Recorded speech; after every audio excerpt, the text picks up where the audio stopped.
अस्सलाम वालेकुम। पाकिस्तान रेलवे में बड़ी ज़बरदस्त अपॉर्चुनिटीज़ आई हुई हैं। इसको हम रिडामको भी बोलते हैं, railway state development and marketing agency private limited में। तो मैनेजर चाहिए कॉरपोरेट ऑफिस में इस्लामाबाद के लिए।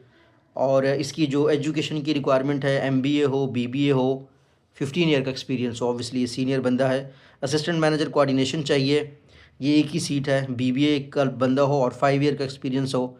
Assistant manager technical corporate office के लिए चाहिए, सिविल इंजीनियर हो। और इसकी भी जो है ना एक ही पोस्ट है। एसोसिएट वेब डेवलपर चाहिए, एक ही पोस्ट है। और इसके लिए obviously computer science web development की डिग्री चाहिए। और साथ साथ में एसोसिएट साउथ में सक्खर इस एरिया में भी चाहिए।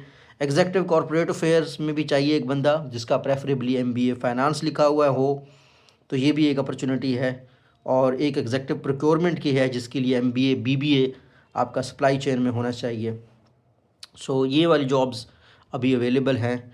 आप अप्लाई करने के लिए वेबसाइट है रिडामको की, उस पर जाएँ www.redamco.com/careers। इस वेबसाइट पे जाएंगे, आप अप्लाई कर सकते हैं। Thank you.